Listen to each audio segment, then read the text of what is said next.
2019년 7월 31일 수요일 캐롤라이나 열린 방송 제132화 시작합니다. 안녕하세요. 채프릴의 태바위입니다. 안녕하세요. 샌딜 노스캐롤라이나의 김 사장입니다. 안녕하세요. 랄리의 김영훈입니다. 일제 불매 운동이 한창인 지금 국민들은 독립운동은 못했어도 일제 불매 운동만큼은 꼭 하겠다며 전 국민적으로 확산되고 미 동포들도 동참하고 있는 중인데요. 혹시 간혹 가다가 반대의 의견, 즉 일본은 옹호하고 한국을 비하하는 이런 의견을 내는 사람들이 있다고 들었는데 김 사장님 들어보신 적 있으세요?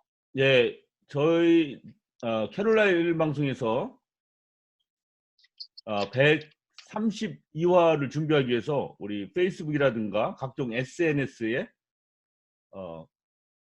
이 한일 간의 갈등 이 국면을 맞이해 가지고 미주 동포 한인 사회 내에서 자주 듣는 이런 반대 의견들, 네. 지금의 불매운동이라든가 이런 움직임에 대한 반대 의견들을 대해서 한번 조사를 해봤습니다. 어떤 말들을 가장 많이 듣는지. 첫 번째로 제일 많이 나오는 얘기가 한국이 근대화되도록 도와준 것이 일본인데 에? 고마워해야지, 뭐 이런 얘기가 많이 있다고 합니다. 좀 어떻게 생각하십니까? 아니 무슨 근대화가 되도록 도와줘요. 일방적으로 한국을 지배하려고 본인들 입맛에 맞게 그런 한 강제 행위였지 그게 무슨 아유 참 이런 생각을 한다니 어이가 없네요. 이제 뭐 일제시대 때 교육을 받은 분들이 아직도 생존해 계시거든요, 그분들이. 근데 그분들은 네. 어떻게 생각하시는지 모르겠지만 상당히 많은 부분들은 그 고생한 것들 생각하시지 않습니까? 좀 사진 내용 보시죠. 지금 사진 보이시죠? 네, 보여요. 예. 아유, 지금 사진은 일제시대 때 그 강제징용된 한인들, 한인 청장년들이지 않습니까? 네. 모습입니다. 그냥 그야말로 몰골이 앙상하고 아, 그렇게 건강해 보이지 않지 않습니까? 그리고 온몸이 발가벗겨져 있고 거의 네. 이건 처참하네요. 거의 뭐 노예같이 보이지 않습니까? 네. 네, 이런 일들을 당한 것이 바로 우리 조상들입니다. 그리고 아주 희한한 사람들이 아직도 미주 한인 내에 그야말로 진짜 공부를 안 하신 분들인데 조선시대에 구한말 대한제국이라든가 조선은 그 나름대로 근대화 길을 걷고 있었어요, 다. 네네. 거기서도 기업도 생기고 다 있지 않습니까? 교육제도도 새로 문물 받아들이고 막 다 산업도 발달하고 하고 있던 차에 일본한테 지배를 당한 다음에 그 주도권을 다 빼앗긴 거죠. 맞아요. 빼앗겨서 결국에는 일본이 주도해서 철도 놓고 했지, 그 우리가 해야 될 일들을 빼앗겨 가지고 그렇게 된 건데 그걸 갖다가 일본이 근대화를 도와줬다. 그러면 이게 말이 되는 얘기입니까, 이게? 아유, 어떻게 그런 생각을 해요? 그러니까 이게 식민 교육을 받은 사람인 것 같아요. 아무리 아, 생각해도. 자, 그래서 세뇌당한 거네요. 이거 세뇌당한 지금 거죠, 혹시 그게. 주변에 특히 미주 한인 어르신네들 중에 이렇게 잘못 생각하시는 분들이 계시면 빨리 그 생각을 뜯어 고쳐야 된다고 생각합니다. 자, 두 번째 흔하게 나오는 말들. 일본이 이미 과거사를 반성하고 보상을 다 했잖냐. 근데 왜 자꾸 그러냐 이런 얘기를 또 한다고 합니다. 어머, 그래 김영 교수님 한 말씀 해주세요. 예, 김 교수님 한마디 해주시죠, 그런 거. 일본이 동아시아에서 또 식민지로 삼은 국가가 또 하나 있죠. 대만. 청일전쟁이 끝나면서 청나라가 지면서 대만을 일본한테 내어줬는데 지금 대만을 가보면은 상당히 흥미롭게도 친일파들이 상당히 많습니다. 그러니까 일본에 대해서 한국인들에 비해서 아주 높게 평가하고 진짜 아까 우리가 한국에서 많은 분들이 말씀하시는 일본이 한국의 근대화에 큰 역할을 했다, 좋은 일들을 많이 했다, 이러한 생각이 한국에서는 아주 소수파라고 볼 수 있는데 대만에서는 그거에 대해서 동조하는 의견이 또 아주 높다고 그러네요. 아, 그래서 그래요? 그게 왜 그런가 이렇게 보니까 그,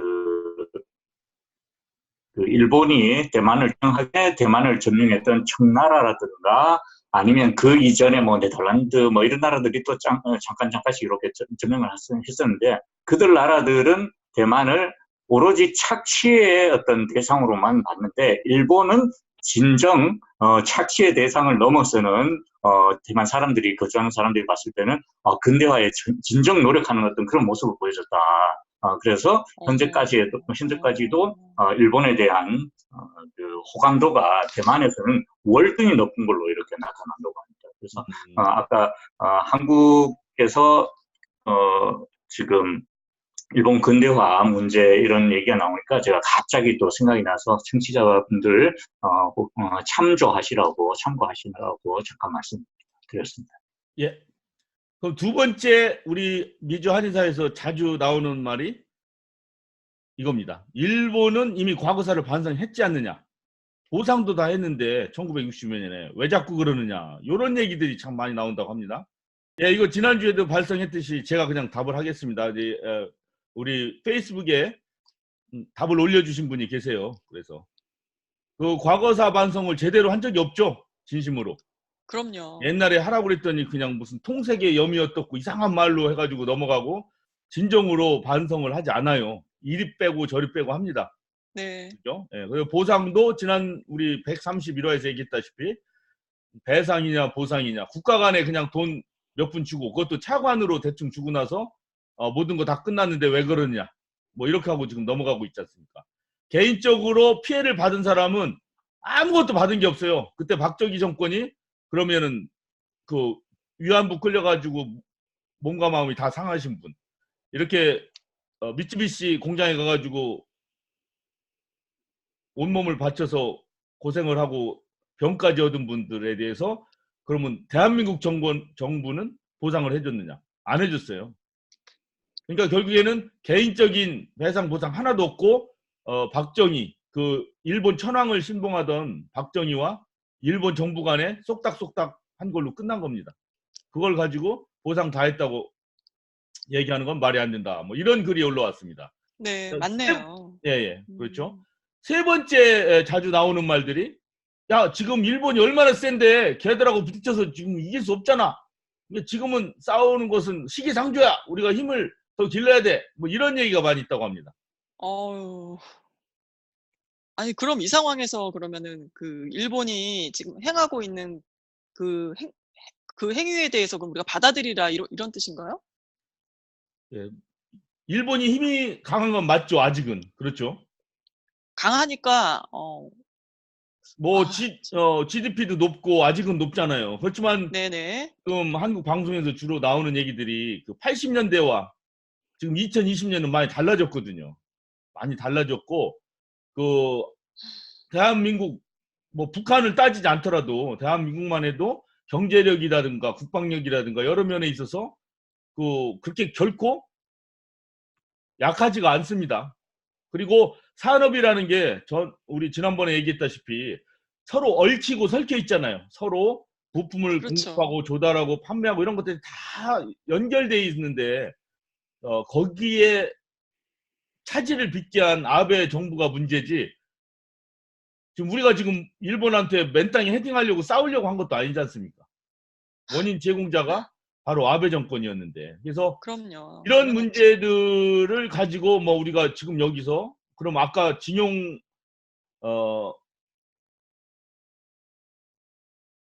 대상자들 강제징용 당하고 하신 분들의 사진을 제가 잠깐 보여드렸는데 네. 잠깐만요. 이 사진이 자 지금 사진 보시면은 이 어르신네들 영정을 드신 분도 있고 이런 분들이 신일철 죽음은 강제동원 피해자들에게 사죄하고 보상하라. 작년에 있었던 문제입니다. 강제동원 문제 해결과 과거 청산을 위한 공동행사. 이런 분들이 지금 원한을 안고 사시는 분들 또 그런 분들을 이미 보내신 우리 유족분들 이런 분들이 있는데 이런 분들의 이 처절한 외침을 그러면 대한민국 정부가 지금 참으시오. 지금 일본이 강하니까 우리는 싸울 때가 아닙니다. 뭐 이렇게 해야 되나요? 어떻게 생각하세요? 아, 정말 아유, 굉장히 비겁하고 비굴하네요. 그러면은 잘못은 그쪽에서 했는데 그쪽이 지금 부자니까 우리는 그 비굴하게 가만히 있어야 된다 이 말인데 이거는 친일이 아니고서는 할 수 있는 말이 아니라고 느껴지네요. 예, 예. 우리 미주 지역의 어떤 한인회 회장님이 이런 말씀 하셨답니다. 다른 지역, 우리 지역 아니고. 아, 진짜 비굴하네요. 비굴한 사람이네요. 한 면만 네. 보고 다른 면을 보지 않는 그런 안타까운 일인 것 같습니다. 자, 다음 질문 할게요. 저는 우리 기독교인 카톡방에서 들은 내용입니다. 네. 여기에도 많은 어르신들과 뭐 기독인들, 뭐 또 젊은 분들 다 모여 있습니다. 근데 여기서 나온 말인데 일화를 소개했어요. 한 목사님께서. 쉬운 일화, 우리 많이 듣는 일화예요. 태반님 나이 세대는 이런 일을 못 들었는지 모르지만 저희들은 귀에 못이 박히도록 들은 얘기예요. 일본인들은 질서를 잘 지키는데 한국인들은 무질서하고 쓰레기 버리고 말도 안 듣고 이런다. 요런 얘기들을 계속 퍼뜨려요. SNS나 뭐 페이스북이라든가 이런 분들. 이거 어떻게 생각하십니까, 태반님? 아유, 네. 저도 이런 얘기 들어본 적이 있는데요. 그리고 또 실제로 제가 일본에 예전에 갔을 때도 보면은 그런 모습 보여요, 보이긴. 그런데 이 부분에 대해서 홍익학당의 철학자 윤홍식 대표님의 얘기를 한번 제가 인용해 드릴게요. 일본이 왜 그렇게 예절하느냐 하면은 바로 그 야마토 정신의 중심인 화 정신이거든요. 이게 뭐냐면 약육강식의 논리에 순응하라는 논리예요. 그 약육강식은 사실 짐승들 세계에 있는 거거든요. 예. 예. 아주 싸나운 놈이 약한 짐승을 잡아먹는 거예요. 그런데 인간 사회에서는 그렇게 하는 게 아니에요. 약한 자가 있으면 우리가 도와줘서 같이 잘 살아야 되는 게 인간 사회거든요. 그렇죠. 그런데 그래서 지배층에 순응해서 조화를 이루어야지 판 깨지 말아라라는 게 바로 요지예요. 그래서 윤홍식 선생님의 지인분이 직접 일본에 가서 겪은 일인데 정말 열심히 일을 했답니다. 사람들이 너무 이렇게 느릿느릿하니까 밤새 열심히 일해서 해결을 했더니 바로 와서 지적을 하더래요. "너 분위기 깨지 마라. 튀지 마라. 순응해서 조용히 가만히 따라와라." 하더라는 거예요. 그러니까 이 조화의 핵심이 바로 "천황에게 순응해라. 강자에게 순응해라." 라는 뜻인데요. 일본은 특히 큰 자연재해가 많잖아요. 그러다 보니까 그들은 무기력해요. 그래서 "인욕하라. 순응하라. 하나님의 대리인인 천황한테 순응해라." 라며 그 유명한 그 신도 학자들이 주장하는 내용이거든요. 그러니까 천황이 잘못되더라도 자연재해 때문에 하늘을 원망할 수 없듯이 천황이 그릇된 판단을 하더라도 우리는 천황한테 순응하고 비난해서는 안 된다. 바로 이게 조화, 화의 정신, 바로 순응하라라는 정신이에요. 이렇게 지금까지 내려오는 천황제라는 그 신도 그 사상에 세뇌를 당하고 있고 또 자연재해 앞에서 무기력하게 이렇게 지내는 사람들이거든요. 그러니까 이런 걸 우리가 알아야 되는 거예요. 그래서 그 사람들은 자신의 능력이 뛰어나고 지금 내가 이 일을 하고 있지만 더 능력을 발휘해서 내가 좋아하는 일을 할 수 있어도 순응해야 되기 때문에 견뎌야 되고 참아야 되고 질서를 이렇게 지켜야 되는 거죠. 이거를 안다면 어떻게 뭐 겉으로 보이는 줄을 잘 섰고 뭐 장난을 잘 안 쳤고 쓰레기를 많이 안 버렸다 해서 그걸 비교할 수는 없는 거죠. 이걸 깊이 들어가 보면. 예, 잘 들었습니다. 또 어떤 대한민국 어떤 야당의 한 의원이 또 이거 네. 비롯해서 어떤 말들을 한 것이 있다고 하는데 그거 태바님이 한번 짧게 소개시켜 주세요. 네. 네. 최근에 유니클로 제품을 배송하지 않겠다라는 그 전국 택배 연대 노조의 입장에 대해서 무소속 이현주 의원의 얘기가 있는데요. 이현주는 일제 불매 운동할 생각 없는 소비자들은 뭐냐? 강제로 불매 운동에 참여하는 꼴이라며 민노총을 노동 운동가도 아니고 민주주의가 뭔지도 모르는 파시스트다라며 비난하는 글을 올렸거든요. 그래서 이에 대해서 굉장히 인상 깊은 페이스북에 답글이 하나 올라와서 알려드릴게요. 언론 플레이를 하며 자신의 몸값을 올리는 모양새다. 자한당의 여전사로 나를 간택하라라는 메시지. 자신의 기득권과 영달을 위해 나라의 안위는 생각 않는 이완용과 뭐가 다른가? 소위 공부 좀 했다는 인간들이 권력을 휘두를 때는 그 칼날이 어디를 향할지 생각해야 한다. 이현주는 택배 기사들이 일본과 싸우기 위해 자신의 이익을 포기하면서까지 전장지로 나가는데 그 등 뒤에 칼을 휘두르는 것이다. 이 배신을 국민들은 기억할 것이다. 부산 영도 시민들도 똑똑히 기억할 것이다. 라는 댓글이 굉장히 인상이 깊었고요. 이 택배 기사들이 실제로 자신들이 돈도 안 받고 그 택배를 안 하겠다는 거였거든요. 이 사람들한테도 이런 권리가 있는 거지 이건 의무가 아니거든요. 그렇죠. 그러니까 이 여자가 하는 말은 정말 파렴치하고 정말 같은 민족으로서 할 말은 아닌 것 같아요. 네. 다섯 번째, 아주 많이 듣는 얘기일 겁니다. 지금의 한인 갈등은 문재인 정부가 부추긴 것이다. 이런 얘기들이 굉장히 많이 나오고 있습니다. 이건 제가 간단하게 답을 하겠습니다. 네네네. 우리가 지난 몇 달간 진행 상황 지켜봤지 않습니까? 네. 그 대법원이 판결을 내린 거지 않습니까? 개인 청구권은 유효하다. 일본의 그 강제징용 대상자들에서 배상을 해야 된다. 이걸 대법원이 판결했잖아요. 그렇죠? 네. 대법원이 판결했는데 그거를 아베가 경제보복으로 답했지 않습니까? 그랬죠. 처음에는 그래서 왜 이거 혹시 대법원 판결 때문에 그런 거 아니야? 그랬더니 처음에는 뭐 아니야 뭐 꿍지럭 하다가 나중에 결국에는 뭐 그 수출 규제 품목에 뭐 북한으로 흘러가면 위험할 것 같아서 뭐 이러다가 결국에는 나중에 보니까 결국에는 자기들이 대한민국의 평화를 원하지 않고 대한민국을 잡아먹으면서 한반도를 잡아먹으면서 아시아를 제패해야 되고 그렇죠. 그래야 자기들이 결국에는 이 섬에서 탈출해서 세계를 지배하면서 살 수 있다는 그 야욕 때문에 됐다는 것을 밝혀냈지 않습니까? 그렇죠. 예. 결코 이거는 문재인 정부가 시작한 거 아니잖아요. 아이 그럼요. 예. 근데 이런 말을 하는 사람들이 있단 말인가요? 이거는 우리 저기 페이스북에서도 우리 케일방 청취자분이 답을 해주신 겁니다. 결코 문재인 정부가 한 게 아니다. 네.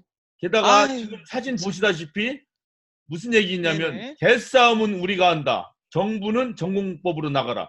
이런 젊은이들의 외침이 굉장히 강하거든요. 지금. 아, 네네. 정부야말로 그야말로 평화를 안정을 원하고 정말 협상이라도 하고 타협을 하고 싶겠지만 지금은 일반 대한민국 국민들과 동포들이 들고 일어서는 거예요. 이거 자발적으로. 그럼요. 하고 싶은 사람이 누가 있습니까? 근데 워낙 일본의 자세가 지금 잘못돼 있고 그것도 몇 수십 년간 뭐 그럼요. 자기네 땅이라고 다 우기고 그럼요. 비양심적이죠. 뭐 질서 안 지킨다고 무시하고 이러는 여러 가지 일들이 너무나 많았기 때문에 참고 참다 못해서 지금 국민들이 일어나고 있는 건데 이걸 갖다가 이거는 뭐 문재인 정부가 부추긴 거다라고 얘기하는 것은 정말 잘못된 얘기다라고 우리 케일방에서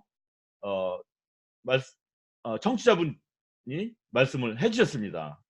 자, 이상 지금 현재 한일 갈등 국면에 있어서 우리 미주 한인 사회에서 근거도 없고 합리적이지도 않고 정의롭지도 않고 그러한 나쁜 이야기들이 흘러나오고 있습니다. SNS 통해서 유튜브 통해서 우리 교회 모임 통해서 335 모이는 술자리에서 밥상머리에서 그래서 이렇게 잘못된 얘기들을 우리 캐롤라인 열린방에서 한번 짚어야 되겠다 싶어서 우리 설문조사 내용을 발표했습니다. 자, 그럼 오프닝 정리해드리겠습니다. 이 글 또한 홍익학당의 윤홍식 철학자의 말씀인데요. 요즘 시국에 아주 맞는 말씀, 좋은 말씀을 많이 해주시는 분이라서요. 자, 또 해드릴게요. 조선시대 때 퇴계 선생님이 쓰신 글에도 있습니다. 일본이 자꾸 친한 척 해온다. 왜구들이 자꾸 우리나라를 습격해 오다가 쫓겨났다가도 또다시 친한 척 해온다. 이럴 때 퇴계 선생이 일본이랑 다시 조약을 맺고 또 친하게 지내더라도 절대로 금수로 봐라. 금수는 친한 척하고 잘 놀다가도 갑자기 물 수 있다. 언제든지 물 수 있는 존재로 보고 대비하라. 이렇게 말씀하십니다. 그때나 지금이나 별로 달라진 게 없습니다. 언제든지 조금이라도 약하게 보이면 뒤통수를 칩니다. 이걸 감안하고 대하는 게 양심적이지. 양심적이라는 게 상대방도 착할 거야. 양심적일 거야. 라고 접근하는 거는 상대방에 대한 이해도 부족한 거고 소통도 부족한 거고 상대방 욕심을 잘 헤아리지 못한 거고 지혜도 없는 겁니다. 이런 게 양심적인 게 아닙니다. 라고 알려줍니다. 자, 오늘 전해드릴 내용입니다.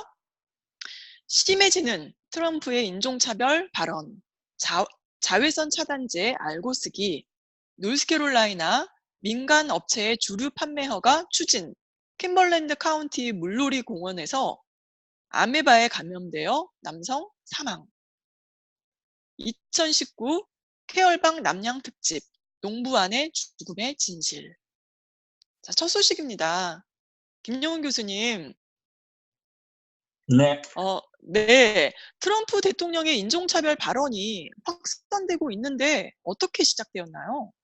예, 트럼프 대통령이 지난 14일 날 트윗을 통해서 지금 민주당의 초선 여성 의원 4분이 계신데, 이분들에 대해서 상당히 인종차별적인 발언을 했어요. 뭐라고 했냐면은, 네. 이분들이 원래 나라로 돌아가서, 그러니까, 그거 자기 그 출신지가 아주 그냥 미국에 비해서는 아주 형편없는 곳이라고 이렇게 트럼프 대통령은 생각을 하고 있는 것 같은데, 돌아가서 완전히 무너지고 범죄로 끓는 곳을 바로 잡는 건 어떤가 이렇게 트윗을 날렸습니다.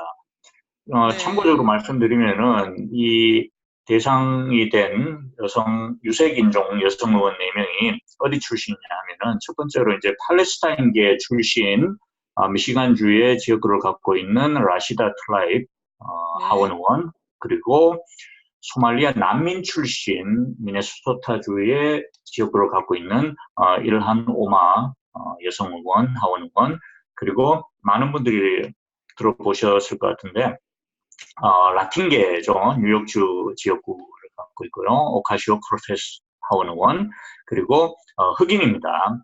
흑인인데 매사추세츠의 지역구를 갖고 있는 아이아나 프레슬리, 이 4명의 의원들을 지칭한 건데, 이 4명의 하원 의원들이 그동안 트럼프 대통령에 대해서 상당히 비판적인 입장을 견지해 왔는데요.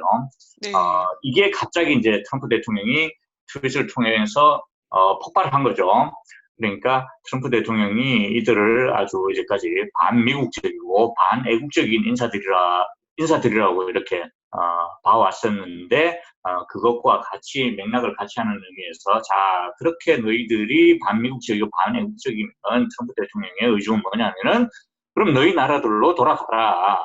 거기 가서 그냥 그 나라 잘 살게 이렇게 정치하든지 뭘 하든지 이렇게 해라, 이렇게 트윗을 날린 거죠. 근데 이게 상당히 인종차별적인 발언인 게, 첫 번째로 이분들이 전부 유색인종입니다. 그리고 두 번째로 이분들은 팔레스타인인이 아니고 소말리아인이 아니고 라틴인이 아니고 그리고 흑인이라기보다는 미국인입니다. 그런데 이분들을 콕콕 찍어서 자기 정책과는 어떤 반대되는 대척점에 서 있었다는 이유 하나로 그럼 너네 나라로 돌아가라 이렇게 발언을 했다는 게 상당히 지금 큰 파문을 일으키고 있습니다. 네, 여성 하원 의원 4인방에 대한 인종차별 발언 뒤에도 유사한 발언이 이어졌다는데 어떤 내용인가요?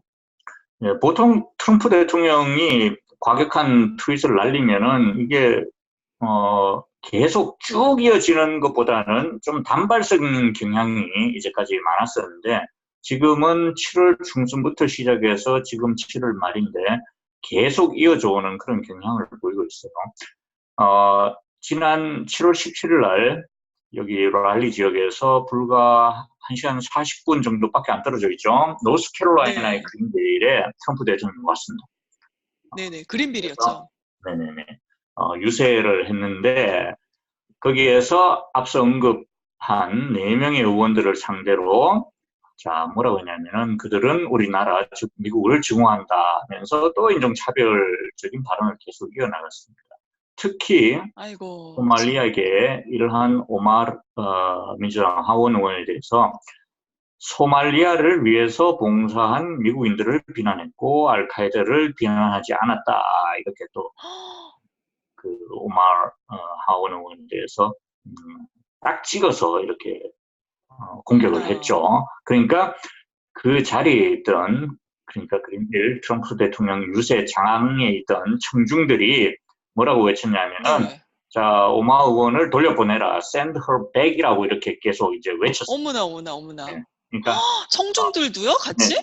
그러니까 이거 믿기지 트럼프 않네요, 진짜. 대통령의 인종차별적 발언에 청중들이 흥분해서 화답을 그런 식으로 이제 한 거죠. 세상에. 근데 이제 트럼프 대통령이 이를 제지하기 위한 어떠한 행동도 취하지 않았다고 합니다. 그러니까 이게 상당히 그 언론에서도 그 심각한데요? 이전에 네, 트럼프 대통령이 인종차별 발언한 거에 대해서 문제가 많다. 그리고 민주당에서도 비난하고 공화당 일각에서도 이렇게 너무 나간 거 아니냐 이렇게 비판을 했습니다만은 그런 비판을 받고 나서 다른 유세장에 가서도 그러한 어떤 인종차별적 발언을 이어나가고 그리고 청중들이 인종차별적인 발언을 하는 거를 또 트럼프 대통령은 또 어떻게 보면 즐겼다고 볼 수 있죠. 예, 세상에. 그 그린빌 노스캐롤라이나에서 유세는 이미 언론에서도 예견을 했어요. 트럼프와 펜스가 이제 거의 자기의 정치적인 터전에 가서 아마 신나게 더 갈굴 거다 얘기했습니다. 그래서 완전 본색을 드러냈네요. 그린빌, 예, 노스캐롤라이나에서 이 광경은 거의 미친 광분 아주. 예, 미친 종교 집단의 어떤 그런 재축전 같은 그런 분위기였어요. 그러니까 저도 개인적으로 어떤 분들이 연락을 왔어요, 저한테. 빨리 좀 어디 은퇴해서 이사 딴 데로 가야 되는 거 아니야? 막 이런 식으로 개인적으로 연락을 받을 정도였습니다. 왜냐면 이게 진짜 미국 심각하네요. 세계 전역으로 다 방송됐는데 딴 사람들이 어떻게 생각하겠어요? 와, 노스캐롤라이나 완전히 사람이 살 수가 없는 곳이라고 생각하고. 예, 인종 혐오주의가 완전히 곳이구나. 이렇게 다 알려졌습니다, 그때. 그런데 또 문제는 뭐냐면은 이러한 인종차별 발언이 여기에서만 그친 게 아니라는 거죠. 자, 민주당의 커밍스 의원이라는 분이 계신데 이분이 하원에서 정부 감독 개혁 위원장을 맡고 있습니다. 네. 이분이 트럼프 대통령의 인종차별 발언 이후에 ABC 방송의 This Week라는 인터뷰에서 뭐라고 그러냐면은 네. 자, 자기가 12살이던 1962년에 볼티모어 집 근처에 있는 수영장에 들어가려고 했는데 그때 막 그 당시에는 미국이 아직까지 인종차별이 만연해 있고 그러던 시기였습니다. 그랬죠. 그러니까 흑인이 수영장에 들어가려고 그러니까 막 돌이 날라오고 막 병도 날라오고 그래서 자기가 맞았다. 그리고 주위에 있던 백인들이 N-word라고 그러죠. 미국에서 흑인들을 비하하는 말. 그거를 계속 이제 외치면서 집에 가라, 너네 집에 가라, 흑인, 그러니까 커밍스, 너네 집에 가라, 그러니까 아프리카로 돌아가라는 얘기죠. 그리고 여기, 볼티모어는 너희들이 있을 곳이 아니다. 이런 얘기를 1962년도에 들었었는데, 그 얘기를 2019년인 지금도 그것도 대통령의 입을 통해서 듣고 있다. 이런 식으로 얘기를 하면서 트럼프 대통령이 인종차별주의자다 이렇게 주장을 했습니다. 그러니까 또 트럼프 대통령이 또 가만히 있을 분이 아니죠. 그래서 27일 날 불과 며칠 전이죠. 커밍스 하원 의원에 대한 트윗 공격을 또 이렇게 맹렬히 시작을 했습니다. 뭐라고 그러냐면은 커밍스 하원 의원이 잔인한 불량배다 이렇게 공격을 하면서 커밍스가 대표하고 있는 지역, 그러니까 볼티모어 지역이 볼티모어, 네. 예, 역겹고 지하고 설치류가 들끓는 난장판이다. 그리고 볼티모어는 누구도 살고 싶어 하지 않는 미국 최악의 지역이다. 이렇게 비난을 퍼부었습니다. 아이고, 참, 진짜. 저는 뭐 뉴스를 들으면서 이게 일국의 대통령이 과연 정말. 내뱉을 수 있는 말인가 저는 긴가민가했는데 사실로 판명이 사실이네요. 되었습니다. 네, 네. 그러니까 그러니까 얘기하면 그 지 설치를 이거 우리 인간들이 굉장히 옹호하는 거 아니니까 지저분한 곳이고 그래서 세상에, 네. 이거를 막 해석하면 그냥 거기 사는 너희 흑인들은 쥐새끼나 마찬가지다 뭐 이렇게 이거예요. 그냥 이렇게 욕을 해버린 거예요. 너희들은. 참고로 볼티모어 지역이 인구 구성에 보면은 흑인이 약 60% 정도 되고 그리고 백인이 한 35% 정도 된다고 합니다. 그리고 뭐 통계적으로도 볼티모어가 미국 전역에서도 크게 안전한 지역은 아니다 이렇게 나타나고 있습니다. 그래도 중범죄수, 그렇지. 네, 살인율이라든가 이런 게 상당히 높은 걸로 나타나는 지역입니다만은 교관님 말씀하신 것처럼 그렇다고선 치더라도 거기에 사는 사람들이 쉽게 말해서 쓰레기들만 산다 이렇게 말하는 게 이게 과연 미국의 대통령이 할 수 있는 말인가? 아니, 대통령을 떠나서 그 인간의 그 탈을 썼으면 그렇게 말을 할 수가 없는 거죠. 그렇죠. 네. 그 볼티모어에 사는 분들에 대한 존경심이라고는 눈꽃만큼도 찾아볼 수 없는. 더군다나 볼티모어는 미국이 아닌가요? 참. 그렇죠. 자, 인종차별 발언에 대한 네네네. 예, 그렇게 엘라이자 커밍스 의원에 대해서 욕을 한 이유는 그 엘라이자 커밍스 의원과 다른 분들이 이 지금 사진에 보이다시피 이 미국 멕시코 국경에 보더라인에 있는 그 디텐션 센터 디텐션 이 보호소에 가서 봤더니 지금 사진에 보시다시피 이거 뭐 이게 지금 잠깐 10분만 있으면은 이해가 가는데 이게 지금 몇 날 며칠 이런 식으로 닭장 속에 가다 놓고서 이렇게 그냥 좁은 공간에서 사람들이 그냥 그 자리에서 뭉쳐서 살지 않았습니까? 세상에. 그 다음에 그 커밍스 의원이 한 표현이 가보니까 어린애가 똥을 쌌는데 그 똥 위에 그냥 앉아있을 수밖에 없다. 다른 장소가 너무 협소해가지고 사람들이 그런 움직일 수가 식으로 살고 있다라고 하면서 지금 아무리 지금 국경장벽에 문제가 있고 이민자 문제가 있지만 그 디텐션 센터 내에도 최소한 인간이 살 수 있는 최소한의 조건은 줘야 되지 않느냐라고 문제를 지적한 거예요. 그래서 그럴만하죠. 도널드 트럼프가 발끈해가지고 그 엘라이자 커밍스의 지역구인 볼티모어에 대해서 욕을 했던 것입니다. 근데 너무 지나쳤어요. 그런데 문제는 아까 김영 교수님 지적했듯이 옛날 같으면 이런 말 하면은 지난번에 내가 너무 심했나요? 그런 뜻이 아니고 이랬습니다라고 반성해야 되는데 지금은 강도를 더해가고 있어요. 막 나갔네요, 진짜. 그게 문제입니다. 고속 열차네. 멈춰지지가 않네요. 자, 그러면 인종차별 발언에 대한 여론의 반응은 어떤가요? 이게 어떻게 보면은 저는 가장 충격적이라고 받아들여지는데요. 네. 자, 트럼프 대통령이 처음에 여성 하원 의원 4분에 대해서 인종차별 발언을 하고 난 다음에 실시된 여론조사를 보면은 자, 공화당 유권자들 가운데서 순수 지지율, 그러니까 순수 지지율이 뭐냐면은 그냥 총 지지율에서 비지지율을 뺀 것인데 이게 트럼프 대통령에 대한 공화당 유권자들의 순수 지지율이 그 전주보다 오히려 5% 오른 그러니까 72%를 기록했다고 합니다. 그러니까 쉽게 말씀드리면은 트럼프 대통령의 인종차별 발언이 공화당 유권자들한테는 먹히고 있다는 거죠. 그러니까 많은 공화당 유권자들이 그런 얘기를 듣고서 아주 그냥 속 시원하게 이렇게 받아들여는 거다. 그렇게 이 데이터를 이해를 하실 수가 있고요.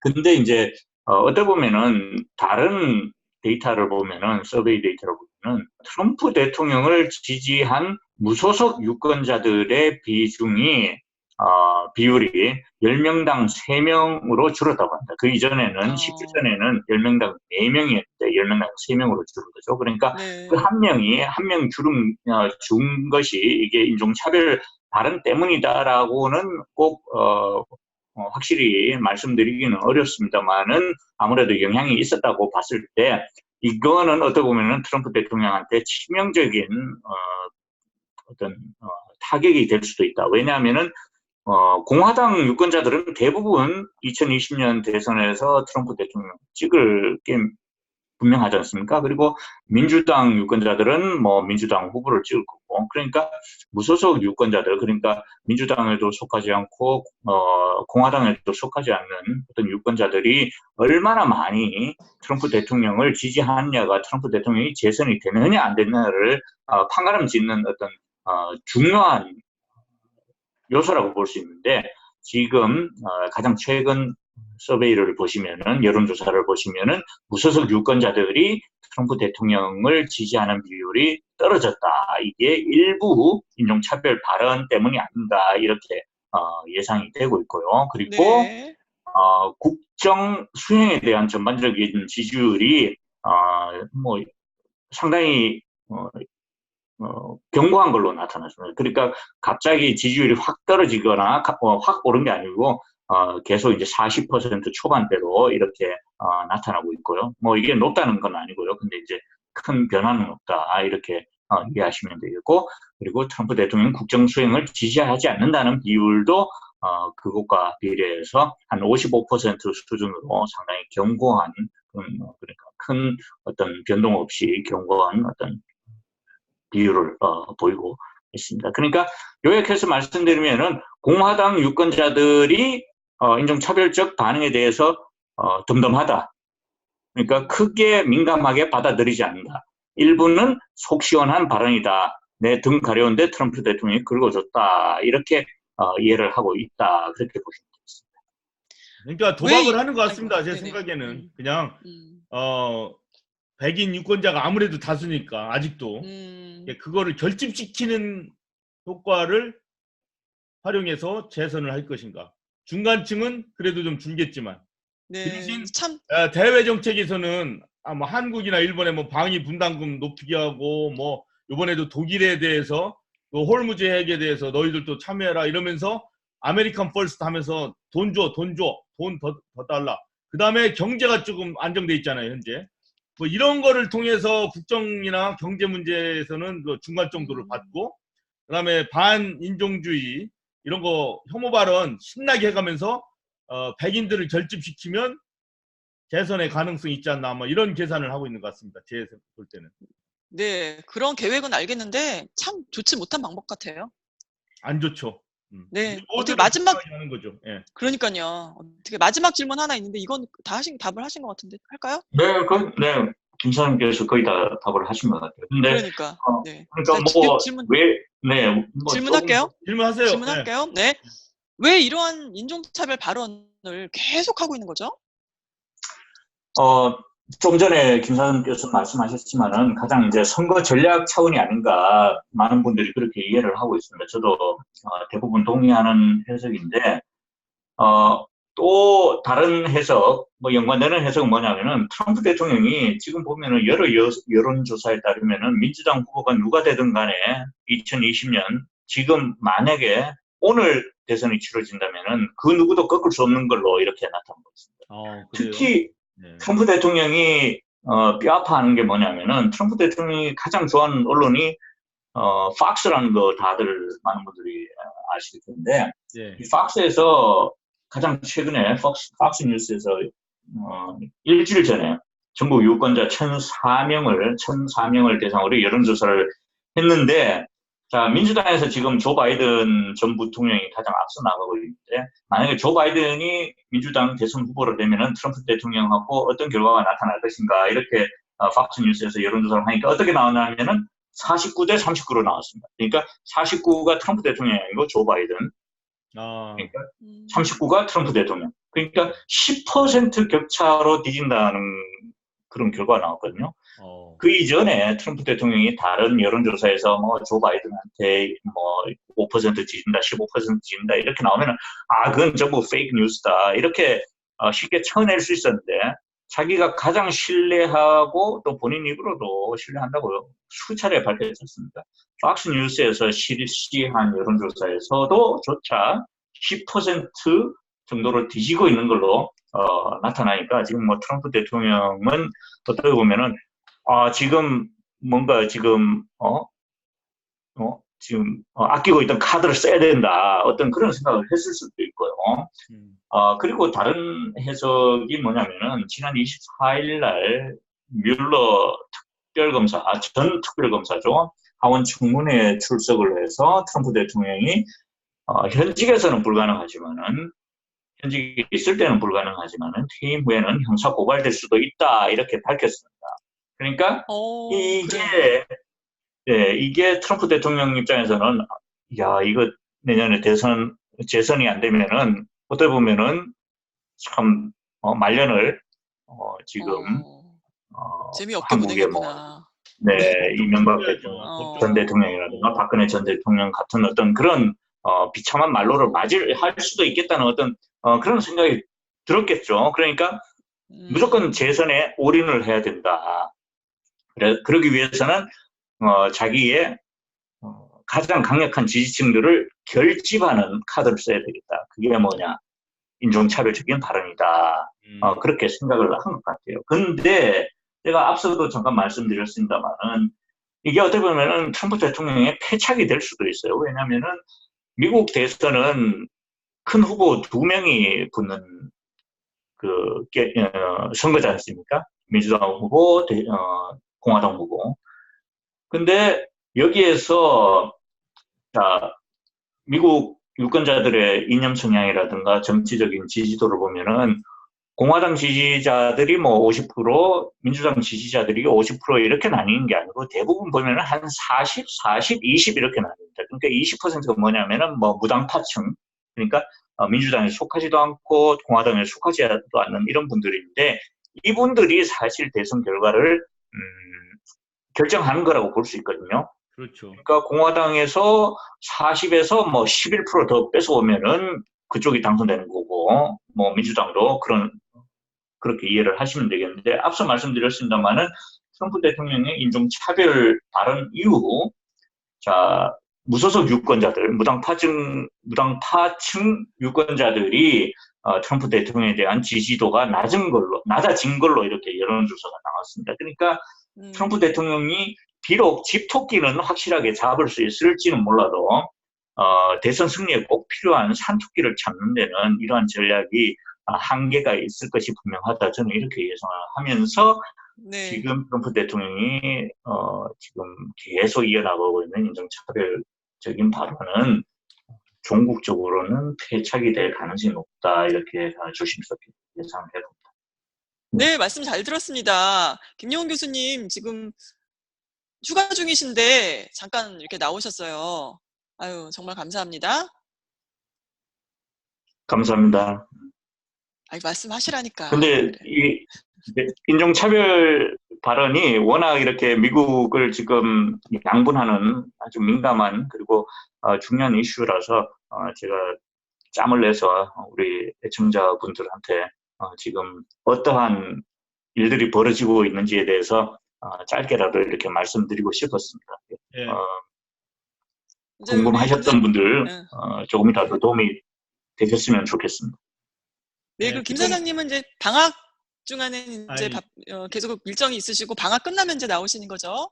예, 김 교수님은 이제 방학 때는 쉬시고 뭐 이런 얘기 아니고 개학이 되면 이제 8월 중순이면 개학이지 않습니까? 그때부터 다시 김 교수님 매주 나오셔서 우리 정치 관련된 부분 얘기 말씀해 주시고 워낙 지금 방송을 들으면 좀 오싹오싹해요. 진짜 그렇죠? 20년 살면서 이런 일은 없었던 것 같은 그런 웃꼬리 우싹한 충격적이에요. 너무나도 이 막 그 살기 등등하고 백인 유월주의, 인종차별주의 이런 거 없었던 일들이 자꾸 일어나니까 걱정되기도 합니다. 그래서 우리 캐롤라인 열방송이 계속 이런 문제들을 다루고 또 김영훈 교수님이 정치학적인 그 이론을 바탕으로 해서 설명을 해주시니까 우리 청취자 여러분들 기대해 주시기 바랍니다. 네, 청취자 여러분, 네, 좋은 여름 보내시고 시원한 여름 보내시기 바랍니다. 네. 조만간에 다시 찾아뵙겠습니다. 여름 필수품. 아니, 이젠 사계절 내내 사용하는 현대인의 필수품이 바로 자외선 차단제인데요.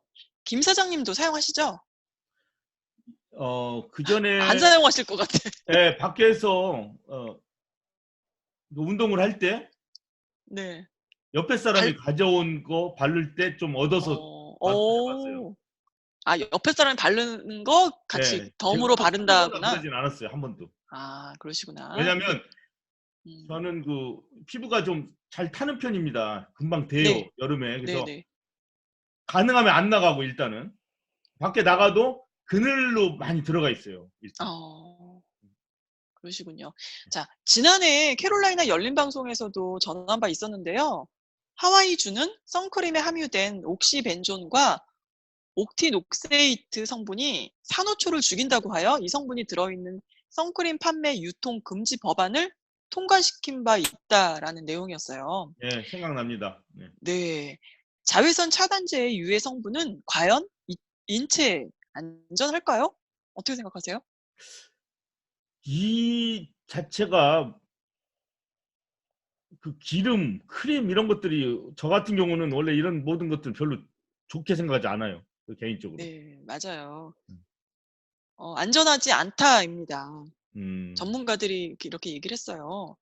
하지만 피부암의 원인인 자외선을 피하기 위해 차단제를 사용 안 할 수가 없는데요. 이에 대해 헬스와 프리벤션이라는 건강정보지에서 알려주는 사용법을 소개하겠습니다. 자외선 차단제는 성분에 따라 선스크린, 화학적 차단제와 선블락, 물리적 차단제로 분류가 되는데요. 먼저 화학적 차단제는 옥시벤존, 아보벤존 등 벤저 계열 유기화학 물질이 주성분으로 이 성분이 자외선을 흡수해 피부 침투를 막는 방식인데요. 보통 크림이나 로션이나 기초 화장품에 사용이 된다고 하네요. 두 번째로 다음 물리적 차단제는 징크 옥사이드, 티타늄 옥사이드가 주성분인데 이 성분들이 자외선을 반사, 산란시켜 피부 침투를 막는 것으로 주로 파운데이션에 사용된다고 합니다. 그런데 문제는요. 위에 언급한 화학 물질이 모두 인체에 해를 끼칠 만한 가능성이 있다는 거예요. 그렇다면 선크림을 안전하게 바르는 방법밖에 없는데 우리가 흔히 선크림에서 그 표기되어 있는 SPF, Sun Protection Factor의 지수를 눈여겨봐야 해요. 숫자가 높을수록 유해 물질이 많이 함유되어 있고 더 위험할 수 있으니 지수가 낮은 제품을 3시간에 한 번씩 덧발라주는 게 안전하다라고 알려주고요. 또 등산이나 스포츠 활동 등 장시간 야외에 있을 때는 지수가 높은 제품을 사용하라고 알려주는데 그 지수가 약한 걸 바르고 3시간에 한 번씩 덧발라주는 거를 더 추천해주고 있어요. 네, 그리고 민감성 피부를 갖고 계신 분들은 선블락 크림이 좋다고 알려주네요. 그리고 가장 중요한 게 자외선 차단제 사용 후에는 반드시 잔여물이 남지 않도록 세안을 꼼꼼히 하는 게 중요하다고 합니다.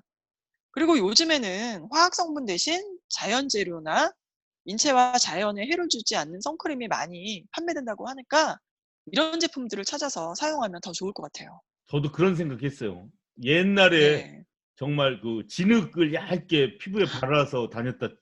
그러니까 크림, 우유, 뭐 기름 여기에서 추출된 재료 말고 네. 천연의 그 뭐 나무 자연에서. 진이나 송진 여기다가 진흙을 어떻게 발라가지고 하면은 몸에는 아주 좋을 거 아닙니까? 그런 거. 네, 그런 맞아요. 거 있었으면 좋겠습니다. 뭐 대량 생산하려면 가격이 높아지려나 모르겠지만 사실은 자연 내에서 이걸 자기가 만들면 되겠어요. 우리가 만들어서. 맞아요. 네. 자, 지역민 산업 소식 김 사장님 전해주세요. 자, 저하고는 전혀 상관이 없는 일인데 이 술을 좋아하시는 분들을 위해서 제가 이 소식을 준비했습니다. 아니, 상관이 매우 있잖아요. 저는 매우 없습니다.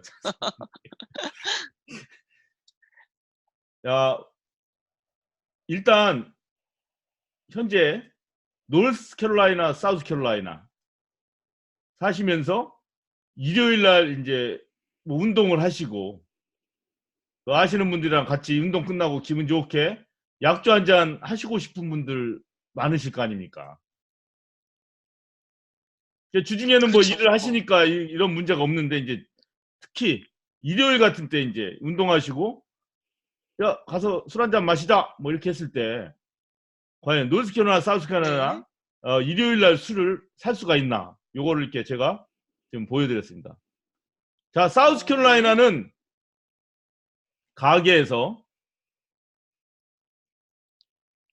월요일부터 토요일에는 아침 9시부터 저녁 7시까지만 살 수가 있습니다. 아, 그래요? 일요일 날은 못 사요. 안 팔아요. 어머, 그래요? 그럼요. 게스테이션 이런 데 가서 맥주 하나 일요일 날 뭐 2시에 들고 나오지 않습니까? 그럼 그 점원이 네. 안 됩니다 하고 못 안 돼요? 삽니다. 예, 아예 안 돼요. 야, 어, 사우스캐롤라이나에서는 일요일 날 무조건 안 됩니다. 다만 어떤 뭐 그렇군요. 네네. 라이센스를 갖고 있는 바나 무슨 어떤 레스토랑 그런 데서만 술을 사 먹을 수가 있는 거예요. 아, 그렇군요. 그렇지만 일반 그로서리 스토어나 컨비니언스 스토어나 리커 스토어에서는 판매도 안 되고 살 수도 없습니다. 네. 자, 그러면 노스캐롤라이나는 어떻게 되느냐? 월요일부터 토요일까지는 아침 9시부터 밤 9시까지 살 수가 있어요. 오, 예. 그 이후에는 술을 못 삽니다. 네.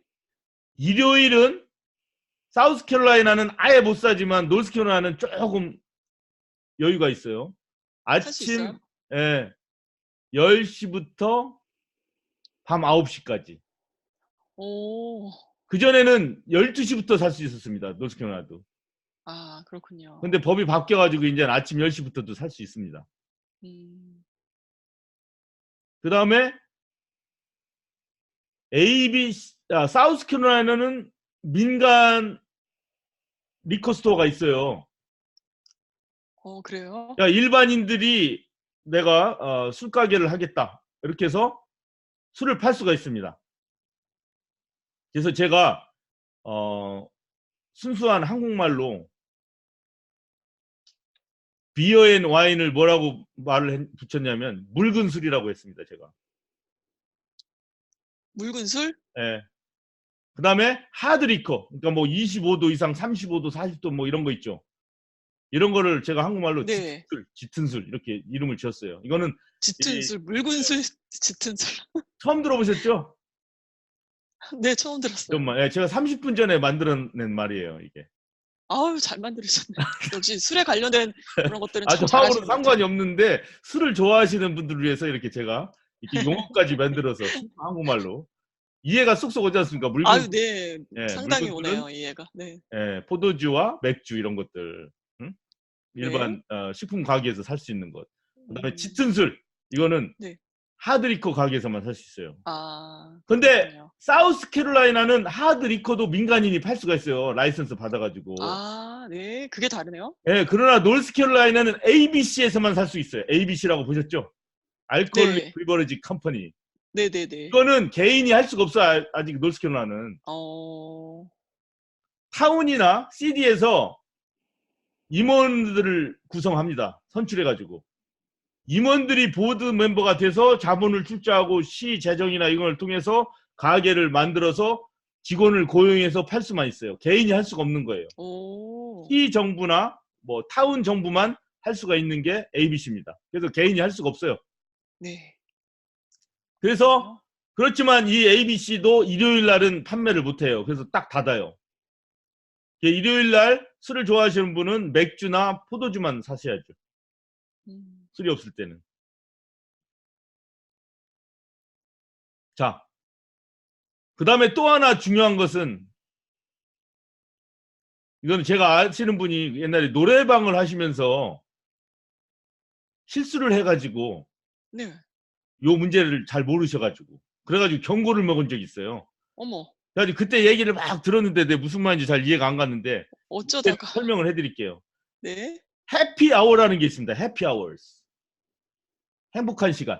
네네, 이게 뭐냐면은 식당이나 바나 이런 데서 술집, 스포츠바 이런 데서 네. 손님들을 더 끌고 뭐 조금 하기 위해서 그 술집이나 거기서 일정 시간 동안 원아웃 동안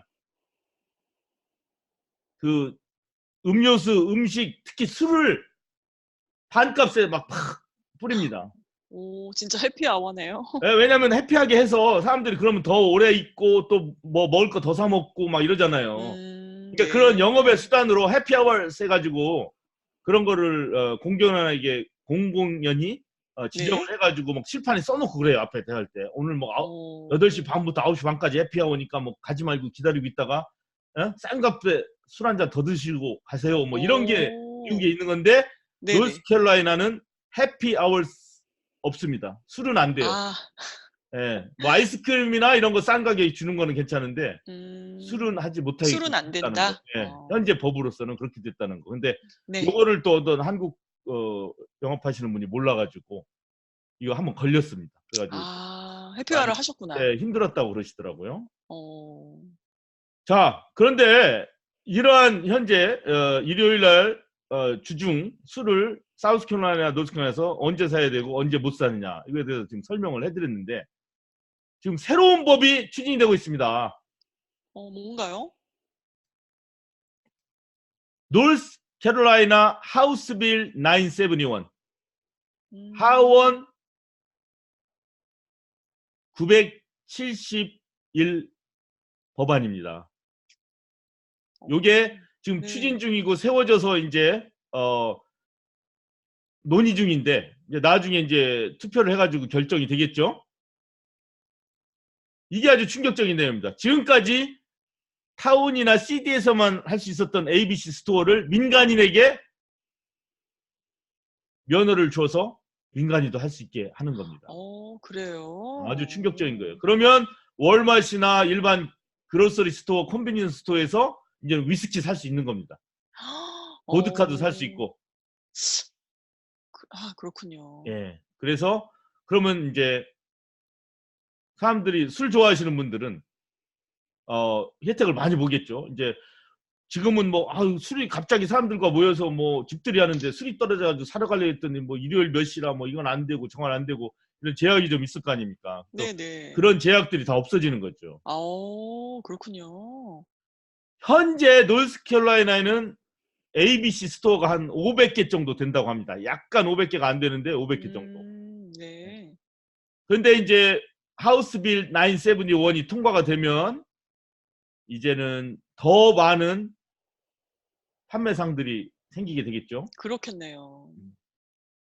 그러면은 일반인들도 이 가게를 현재 가게를 하고 계신 분들, 뭐 컨비니언스 스토어라든가 뭐 이런 거 하시는 분도 이제 리커 라이센스를 이제 사면 돼요. 이게 만약에 법이 통과가 되면 1년에 한 1,000불 정도 될 거라고 합니다. 그러면 묽은 술을 팔 수가 있습니다. 묽은 술. 네. 네. 진짜 그렇군요. 진한 술을 짙은 술을 팔고 싶을 때는 이제 라이센스를 더 비싼 거 사서 판매를 하고 영업을 하고 계속 리니얼을 해야 되겠죠. 해마다 돈을 내고 그다음에 주 정부에서 요구하는 것도 잘 지켜야 되죠. 위생 문제라든가 뭐 이런 것들 잘 지켜야 돼요. 그리고 그 가게에다가 뭐 러러리 있지 않습니까? 러러리 티켓 같은 거 집어넣어가지고 그걸 같이 운영하면 아주 좋죠. 이런 거를. 돈 많이 벌겠네요. 네, 그래서 이 만약에 하우스빌 971을 잘 주시하고 계시다가 한인분들 새로 사업을 하시고 싶은 분들은 요거 새로 시작하는 것이기 때문에 한번 뛰어들 수도 있어요. 그러니까 지금부터 로케이션 잘 봐뒀다가 조금 사람들이 좀 술을 많이 먹게 생긴 동네에 있을 거 아닙니까? 뭐 그런 게 있나 모르겠어요. 딱 지나가면은 이 동네는 왠지 모르게 술을 많이 마실 것만 같은 기분이 드는 그런 거리가 있잖아요. 그런데 뭐 싼 건물 있으면 지금 빨리 가서 찜을 찍어서 빨리 계약해요. 렌트 계약을 딱 해놓고 이제 법이 통과가 되면 라이선스 빨리 신청해가지고 이제 묽은 술 70%, 짙은 술 30% 딱 집어넣어서 한 뭐 참은 1,000병 내지 한 5,000병 있어야 되겠죠. 아무래도 처음에 시작할 때 이렇게 해서 쫙 넣고 네. 대대적인 선전도 하고 동네 주민들한테 자 이제 우리 가게에서 묽은 술, 짙은 술 막 팝니다. 오세요. 막 하고서 이제 선전하고. 근데 그 우리 MBC 방송국에서 로컬 MBC 방송국에서 여론조사를 네. 했어요. 그래요? 이 하우스빌 971이 통과가 돼가지고 여러분들이 술을 이제 진한 술도 짙은 술도 아무 데서나 막 살 수 있으면 좋겠냐 나쁘겠냐 했더니 83%가 좋을 것 같아요 이렇게 대답했습니다. 아, 좋을 것- 그렇군요. 예, 그래서 여론의 그 결과는 뚜렷합니다. 다 찬성해요. 다 찬성. 잘 되겠네요. 그럼 비즈니스가 잘 예, 되겠다는. 그러니까 이 비즈니스 생각해 볼 만해요. 또 우리 비즈니스나 이런 거 매매 중개하시는 분들도 이런 거 잘 생각하셨다가 네. 새롭게 이주해 와서 뭐 새로 사업을 해야 되는데 뭘 해야 될까 할 때 이런 거 소개시켜 주시면 좋을 것 같고요. 그러네요. 예. 네, 잘 들었습니다. 그래서 앞으로 이러한 움직이 있다는 거 지역 소식으로 제가 전해드렸고 또 하나 장점은 이렇게 되면 짙은 술, 묽은 술 값이 어떻게 되겠어요? 싸지겠. 네. 싸지겠죠. 맞습니다. 이제 많은 곳에서 파니까 술 가격도 싸져요. 하여튼 저하고는 상관없는데 술 좋아하시는 분들은 굉장히 좋아질 것 같습니다. 이상입니다. 잘 들었습니다. 네. 지난 12일이었어요. 노스캐롤라이나주 퀸벌랜드 카운티에 있는 그 판타지 레이크 워터파크라고 있대요. 근데 여기서 인공호수에서 물놀이를 한 이후 이상 증세를 호소한 남성이 파울로 자유 아메바에 감염되어 숨졌다고 알려주네요. 어유 저는. 예. 그 미국 위치가 노스캐롤라인가요? 네, 노스캐롤라이나고요. 그 캔버랜드 카운티. 예, 컴벌랜드 카운티면 뭐 호크 카운티 쪽에 그 네. 페이필 이쪽에 가까운 데 같은데요. 네, 거기에 워터파크인데요. 그 판타지 레이크라고 있대요. 제가 근데 그럼 사진을 잠깐 보여드릴까요? 네네네, 보여주세요. 네, 여기입니다. 어우 사람 많네요. 판타지 레이크 워터파크. 네, 여기 뭐 방학이라 또 굉장히 뭐 애들 많이 가잖아요. 네. 여름이니까 뭐 얼마나 많이 가겠어요, 사람들이. 그런데 여기에서 이런 일이 있었다니까 너무 진짜 끔찍해요. 야, 그 사람이 죽었다고요? 네, 죽었대요. 그래서 미국 질병통제예방센터 CDC에 따르면 파울로 자유 아메바는 온천이나 여름철 따뜻한 민물에 자주 발견되고 또 이것이 사람의 코를 통해 체내에 들어가 뇌 속을 돌아다닌대요. 그래서 이거를 뇌먹는 아메바라고 부른다고 하네요. 아이고, 무시무시한 아메바네. 그러니까요. 이게 물속에 이렇게 놀다 보면은 코로 뭐가 들어가는지, 그럼요. 뭐 귀로 들어가는지, 눈으로 뭐가 다 물이 들어오거든요. 입으로도 들어오고 조금씩은. 근데 이렇게 그런 경로로 들어온다니까 이거는 뭐 어떻게 막을 길이 없잖아요. 예, 요거는 꼭 참고로 하셔서 당분간 일단 이 워터파크부터 일단 안 가시는 게 좋을 것 같네요. 네. 그래서 감염자는요, 초기에 심각한 두통과 고열, 메스꺼움과 구토 증세를 보이다가 점차 목이 뻣뻣해지고 발작을 일으키다가 혼수 상태에 빠진대요. 그리고 감염 후 사망에 이르는 기간은 하루에서 9일. 어우, 굉장히 빠르네요. 네네, 그러니까 굉장히 어떻게 빨라요. 손을 쓸 그리고 수 없이 그냥 죽어버린다는 얘기네요. 네, 그리고 뇌먹는 아메바에 감염된 건지 안 된 건지조차 파악하기도 전에 이렇게 빨리 진행이 되는 거죠. 예, 그리고 무섭네요. 감염되는 경우는 사실 드물지만 치사율은 95%에 달할 정도로 치명적이라는 거죠. 예. 여하튼 조심해야 되겠네요. 사망한 예. 그럼요. 사망한 남성의 가족 측 변호사는 한 지역 매체를 통해서 죽음은 비극적이고 시기상조였다라며 가족은 현재 사생활 보호를 요청하고 있대요. 한편 미국에서는 1962년부터 지난해까지 57년간 145명의 파울로 자유 아메바 감염 환자가 발생했으며 이 가운데 5명이 노스캐롤라이나 지역에서 나타났대요. 지난 2016년 대학생이었던 로런 자이츠는 교회 수련회에서 노스캐롤라이나 샬럿 지역의 국립 와이트 워터 센터에서 래프팅을 즐기고서 돌아간 지 10일 만에 이 아메바에 감염되어서 숨졌다고 하는군요. 이 CDC는 감염 예방을 위해 되도록 수온이 높은 민물에서의 수영을 피하고 수영할 때는 코를 막을 것을 방부했는데 수영할 때 코를 막으면 어떻게 수영해요? 그렇죠? 코를 막고 입으로 물을 마시면 위장으로 가서 소화가 되죠. 뇌로 안 가고. 다 소화를. 그렇게 되나요? 그러면 아메바가 이제 식품이 되는 거죠. 식품. 그때부터는. 근데 너무 무서워요. 이거는 진짜. 이게 그 아메바에 감염됐는지 안 됐는지조차 그걸 발견하는 것조차가 힘든 일이라. 근데 진짜. 또 어려운 게 이게 막 자주 발생하거나 이렇게 막 퍼져나가는 게 아니라서 또 안 갈 수도 없는 거 아니에요. 이렇게 정말 희귀하게 일어나는 일인데 그것 때문에 또 뭐 더운 여름에 또 워터파크에 안 가기도 그렇고. 네. 전에 그 샬롯 근처에 있는 와이드 워터파크 그 문제는 굉장히 크게 나왔었어요. 그래가지고 네. 거기 장소 자체를 폐쇄하고 그랬었습니다. 제 기억이 나요. 그래요? 몇 년 전에 그 큰 뉴스였습니다. 그게. 아유, 세상에. 네. 네. 오늘도 알차고 중요한 소식들 알려주셨습니다. 함께해 주신 여러분 수고하셨습니다. 수고하셨습니다.